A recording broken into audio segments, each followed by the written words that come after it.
We are so excited to be celebrating our 50th anniversary.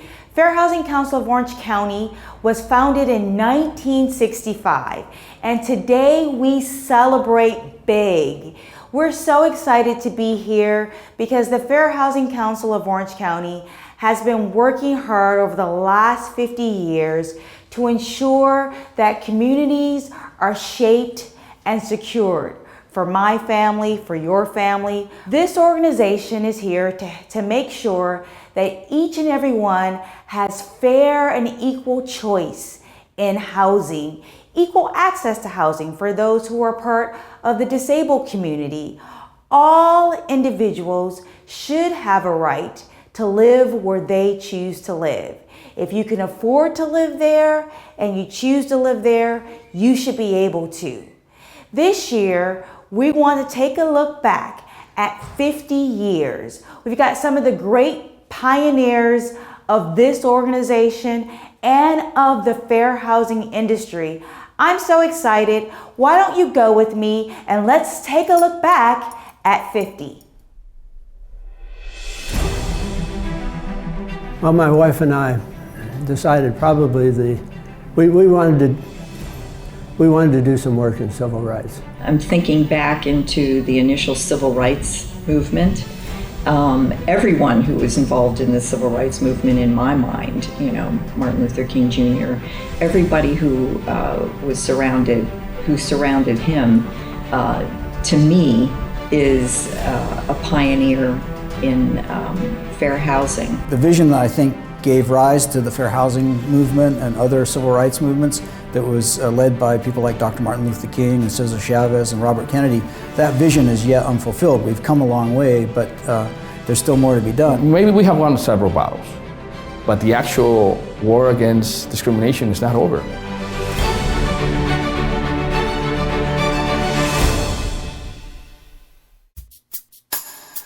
When I was in the Army, we lived in Maryland, which is a border state.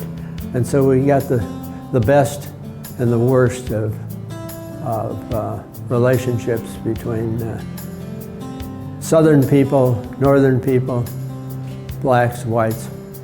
And we had a lot of discussions, and we decided that we need to do something about this. This is after coming from a place like the north side of Chicago, which was all white, the city of Glendale that we lived in, which was all white, and then going to Maryland and finding that we had these differences. And so when we got back to California, we decided to do something. And it was about the time of Proposition 14 and the elimination of fair housing laws. And so we decided this is the thing we want to do. This is the toughest issue, it's the biggest issue. Housing was the biggest issue.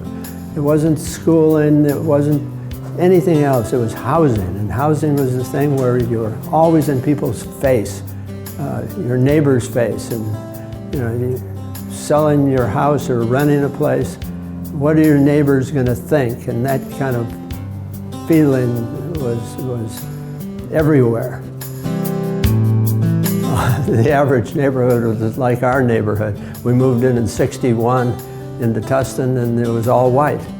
And I remember the people across the street said something about, it looks like maybe Latinos want to buy our house, but we're not going to sell to them. And I thought, well, that's interesting. Not just blacks, but Latinos as well are being discriminated against. Integration was a driving factor for the adoption of fair housing laws. That was the vision that was behind it. It wasn't just, okay, you get a choice of housing that's more fair than you've had before. I think that because they started those 50 years ago, that Orange County Fair Housing Council is truly a pioneer in the whole issue of equal housing opportunity because of the work that they did, with Prop 14 and all the stuff that happened in those early days. I was involved in protests. I, had already somehow felt the need for fairness and justice. I, through high school, was watching, the television again with riots, here in LA, and watching throughout the South, the March on Birmingham, and just trying to figure that out. In the mid-'80s, I was working as the center director for the Los Angeles chapter of the National Organization for Women. I was a professional feminist. And after the period of burnout that you have from working 24/7 on that, I happened upon Blanche Rosloff, who was the executive director of the West Side Fair Housing Council. She was the mother of one of the presidents of the chapter, Los Angeles chapter of the National Organization for Women. And Blanche and I had a talk, and I was hired in as a landlord-tenant counselor. So I started sort of at the bottom and worked my way up over the years to assistant director. Blanche retired just 2 or 3 years after I came, and I became the executive director. I know you weren't in fair housing in 1980, but when I say 1980, the year 1980, what comes to mind? I'll tell you exactly what comes to mind. My husband and I had just separated. My 2 sons and I were living in the valley, and I had started paralegal school, and I was looking for an apartment for us to live in. And my youngest son went to Windsor Hills Elementary School. And when I dropped him off, the building that was adjacent to it had a for rent sign. I was really excited, so I circled the block, and I had to park on the opposite side of the street. A lady let me in. It was a gated community. So she pointed out the manager's apartment, and I told him I was looking for an apartment, and he took me upstairs. It was beautiful. 2 bedrooms, 2 bathrooms, girls' bathroom, boys' bathroom, and the balcony overlooked the playground that the school my son was going to. And I made it a point. I said, oh, my sons are gonna love living here. And the manager looked at me, and he stood back and he looked at me up and down and said, oh, you have children? Well, we only rent to professionals. Really? It was before '88, and I was thinking, so you mean I can't be a mother and a professional? I was looking for a housing coordinator, someone to deal with our discrimination complaints. And Denise Cato's resume came across my desk. And I still remember the day of our interview. I think I talked her head off because I like to explain every single thing that you need to know to work in the job, because it's not easy. You have to be committed to the cause. Yes, Stephanie, I would say is a pioneer in my career, because she was the first to give me the opportunity, and I respected her. And for her to say that she believed in me and believed that I could do the job is what I needed. I wanted to prove to her that I could be as good as she thought that I was.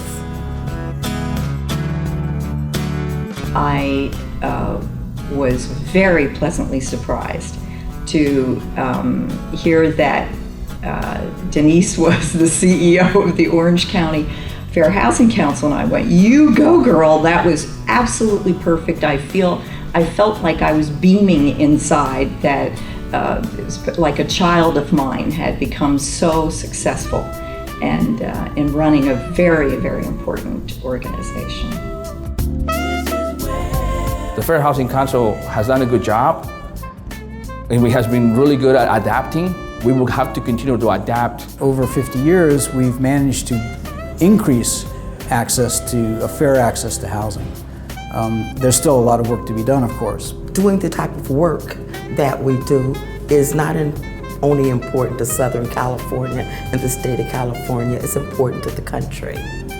It's important that we not be segregated from each other, that our children go to school with the Black children, with the Latino children, and that's very important.